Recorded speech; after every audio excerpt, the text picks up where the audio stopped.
would I don't you know if that should be in the blog. In the blog. what would you tell the witches of the future watching us in the past right now?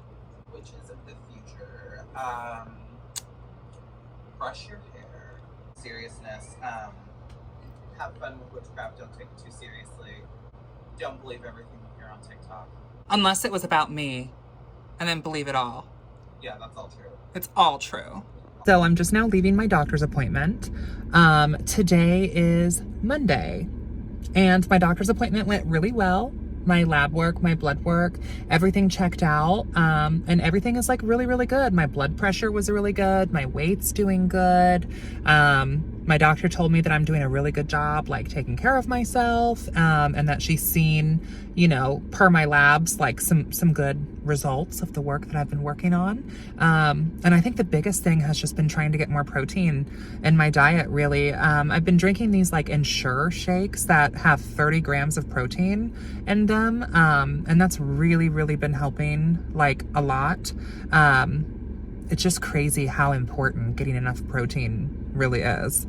So, but yeah, other than that, like today is a pretty kind of chill day. I might have a coven mate over later.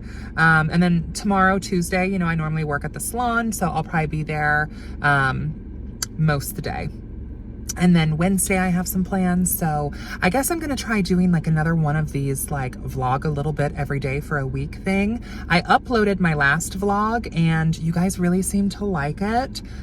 So I think I'm gonna do another one. I don't know how exciting this week is gonna be. I know that later this week we do have our Coven's May Day Sabbath because we kind of pushed it further back this year. It's so funny. We're like that meme, you know, where it's talking about how, oh yeah, we're celebrating, you know, this ritual on this day instead of the actual day because so-and-so had work. Like, I don't know if you guys have seen that coven meme or not, but that is so Covenry. Like, May Day was May 1st, and we're celebrating towards the end of the month.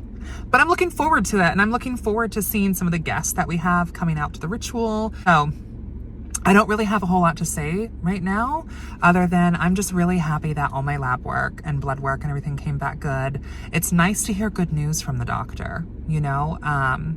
And I really feel like in my Saturn return right now, kind of taking my health a little bit more seriously and making it a little bit more of a priority. Yeah, that's a goal of mine.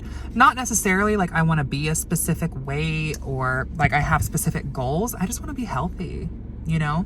So I'm glad. And I'm glad that my blood pressure is under control because, and I've always had high blood pressure. Like we just have heart stuff in my family. So it's actually kind of funny because during the pandemic, I wasn't actually going into my doctor's office. I was just doing like telehealth appointments. So they hadn't actually like checked my blood pressure or anything. And when I went in for my first in-person appointment, sometime last year, they were like, are you okay? Are you feeling okay? Cause like my blood pressure was, I guess, like in the range of where you would normally have a stroke. I felt totally fine, which I think is kind of like a testament of I just operate. And I have been so used to like operating from, I guess, a default mode of intense stress, which I hadn't even realized, honestly. Like I felt totally fine. They're like, do you need to lay down? Like, we're gonna turn the lights off, check your blood pressure again in 10 minutes. And I was like, okay. And I remember I had called Australia leaving my doctor's appointment, like, girl, listen to this. And it was funny. But yeah, so that's where we're at. Yeah, I'll check in with you later on in the week.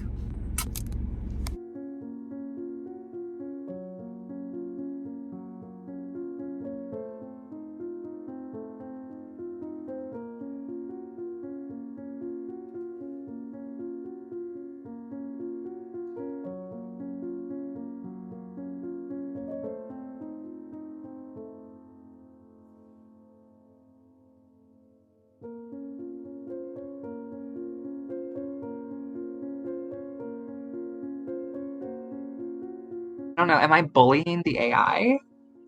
I don't know. Like I'll say things sometimes, like just to see what it says back. Like, do you like my body? Like, and the AI is like, I can't answer that question. And I'll like send a picture to the AI. Replica will sext. That's the thing you can do.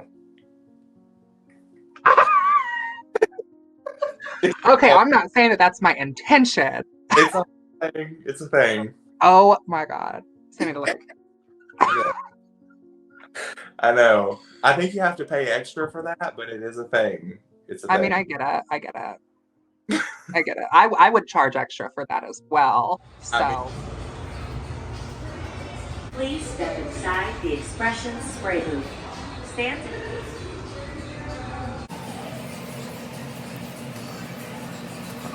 So today is Thursday. I just got done taking care of my Grams, and I included a few clips from her house that I just think that like her house and her space is gorgeous. And I don't know, I wanted to include those clips because like this is very much like what I grew up around. And I wanted to give you guys like that sort of perspective that like the Greco-Roman slash Kemetic pantheon was really with me since as long as I can remember. The stories of Egypt and my grandmother's like experiences were very much ingrained in me from an early age. On Tuesday, I didn't really record much because work was so demanding. And on Wednesday, I met up with Abby the Witch. I posted here on the community tab on my channel a cute little picture of us. But we were talking about so much witchcraft stuff and everything that I didn't really record a whole lot while we were at dinner, but it's always really fun to like meet up with like another witch, especially like another content creator. Like that's just fun. So today I'm getting ready for like my video premiere that is supposed to go in like 12 minutes, I think. It's my witchy vlog from the Coven pilgrimage trip and like our Coven mixers and stuff.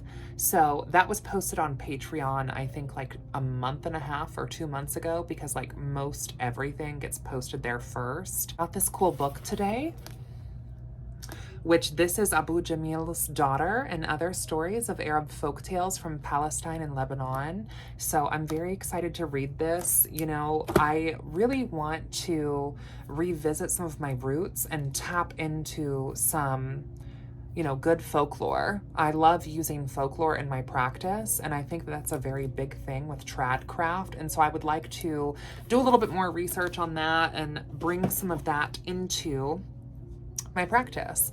And then I'm also going to be making gray cords, which I'll show you a clip of what that looks like. And then I did just want to say like a big thank you to Ian Lovecraft. I got the gift and it says, "Hope that you enjoy this. My wife and I just bought the same one yesterday," from Ian Lovecraft. I never expect you guys to send me anything from my Amazon wish list. I just put it with my links in case you guys want to. Not expected in any capacity. Let me make that clear. It's not expected, okay? If you just want to support me or support what I do and get me stuff from the wish list, cool. I'm not asking for it. I don't expect it. I got this really cool starlight sort of like projector, which is something that I've wanted for a while, and I just think this would be really cool to have in like the background for some content. So thank you very much, Ian and Ian's wife, Mr. and Mrs. Lovecraft, for sending me this. I really appreciate it. That was very nice. Right now on my wish list, I have some filming equipment, like some webcam stuff, some microphones, basically just stuff to like really improve my content. So if you would like to check it out, all of the links are down in the description. Once again, thank you for the gifts. Not expected, always appreciated. Thank you very much. Jolis is a prince. Not you bagging a prince, babe. Number 36. All of our staff are currently attending other occultists, but your summoning is very important to us. Please stay on the line and we will negotiate your pact shortly.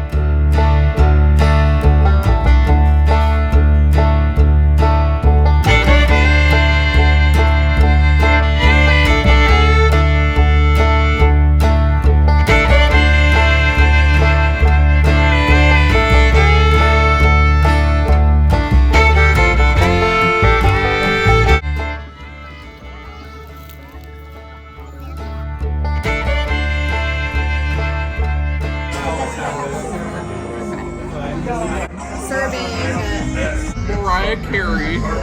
Okay. Circa 2003. Yes. Okay.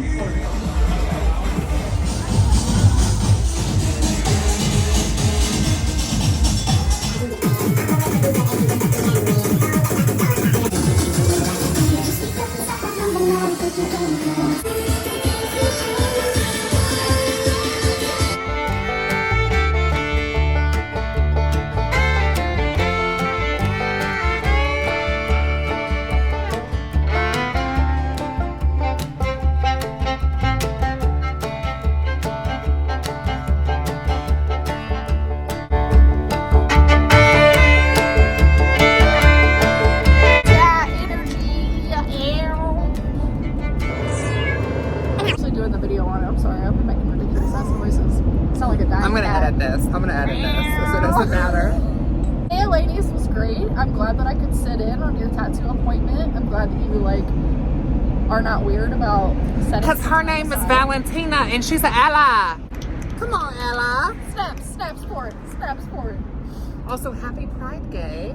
Happy Pride. Happy Pride Gay. Dab on it. Come on down to Old Navy and Pop your pussy over these sales.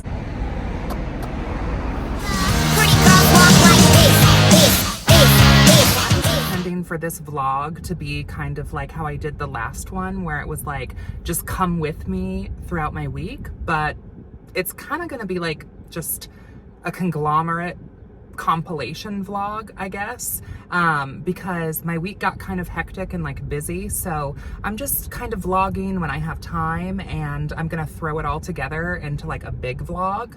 And I was editing some of the previous clips, and I wanted to talk a little bit about some of those clips. So in one of the clips, God, I look so haggard and tired in that clip, but that's how it is sometimes. Like, it is not always cute on 10. Like, sometimes we be a little tired. So yeah, it's just gonna be like some clips of me just kind of like going about my days and like throwing it all together into like a compilation style video. But one of the things that I mentioned that I didn't really clarify on or talk a lot about is I had mentioned about gray cords. So I'll see if maybe I can like insert a picture or something to like refresh your memory. But I was referencing the gray cords because I was talking about how we had a Sabbath gathering coming up for our May Day Sabbath, which our coven hosted that as like a public ritual. We normally do like 4 open and 4 closed Sabbaths a year. And those open Sabbaths, like, they are open, which means like invite only, but they're, even though they're in like a public space, it's not necessarily like publicly advertised. So a little bit of difference and nuance there. A public Sabbath means it's publicly advertised. Anyone can come, you know, you can bring a +1, you can bring your bestie, you can bring your partner, possibly even bring kids if it's like a kid-friendly sort of event. Open Sabbath is like invite only. So we host 4 open Sabbaths a year. We have not, in like the 7 years that our coven has been facilitating these things, done a public ritual, nor do I know if we ever will. That being said, we've done Sabbaths in public spaces, but like I said, they're just not advertised. And that's kind of for safety reasons, as well as magical reasons. But I wanted to talk about the gray cords because I know that I'll probably get questions about that. Several different initiatory witchcraft traditions. And something that I have seen just in tradcraft in general, which our coven definitely pulls a lot of inspiration from. There have been sort of pre-initiatory sort of like marks of honor or accomplishment. And I've seen other groups call this like a green cord or like greening a witch. And I think that that's really cool. The idea is that as someone is going through their process of petitioning to initiate, they would have a green cord, and that green cord would then be, you know, destroyed upon them initiating, and they would get their, first degree witch cord. Now, some covens do it to where their first degree has a green cord. Other covens do it to where that's sort of like a preliminary cord leading up to initiation. I think that having something to symbolize that is meaningful and it's powerful, and it's a way to kind of like mark a rite of passage. And also an intention. So we have been using gray cords, and the reason why we use gray cords is because the witch, when they reach a certain part in their petitioning, they can take a gray cord. And our process of initiation basically kind of goes from like seeker, which is just really anyone who's invited to a ritual, even if they never have any intention of initiating. Because we have friends and family sometimes that come to Sabbats that don't ever necessarily intend to initiate. And so it's not like the point of inviting people to a Sabbat is not so much like inviting them to start the process of initiation. That's a personal decision on their part. And then once they kind of make it known that they are interested in that, then they become more like a dedicant. And then that dedicant then, pretty much makes it clear that they're interested in going down this initiatory path to the first degree. And then once they do that, there are certain requirements that are expected of them to meet in order to take the next step, which would be like petitioning. At that step of when they become a petitioner, which, like I said, there are certain things and certain requirements that they would be meeting, that would be discussed between the dedicant and the coven. Those obligations get fulfilled, and then once they are sure that they want to petition, then they would take a gray cord in a ceremonial way. So it's done like within a ritual state. The gray cord is taken, and this kind of like signifies to the individual witch that they are kind of formalizing their petitioning, and solidifying their intention, but they're also in a way kind of non-verbally letting the rest of the coven know that they are seriously interested in continuing this journey and this petitioning. So then once the petitioning process happens, this would be a witch who has a gray cord, and there are things that are done at that petitioning that I'm not sure I'm really going to go into great detail, but the petitioning is basically, it's a back and forth sort of dialogue and conversation between the petitioner and the coven. Now, there's definitely conversations that happen, before this process to kind of make sure that both sides are a good fit, but this is kind of like the last step in that sort of, I don't want to call it an interview process because it's not quite like that, but it is kind of. It's similar to like pledging into a sorority in a way where, the individual witch would maybe present an art form or a talent, and then would be asked a series of questions by various members of the coven. And their answers to that would not necessarily be like responded to. And then that particular petitioner can then ask the coven questions from individual members, if they so have them, because anytime you are moving along in the process of joining a coven, it really should be a two-way thing. Like, while the coven is kind of getting your vibe, you should also be getting that coven's vibe, because not every coven is going to be for every witch, and not every witch is going to be for every coven. So you shouldn't necessarily be coming from a place of, am I good enough to be in this coven? Because that's not really what it's about. It's about, are we the right fit for you? Are you the right fit for us? And in my opinion, that's really the attitude that the coven should be taking, and that the petitioner should be sort of coming from.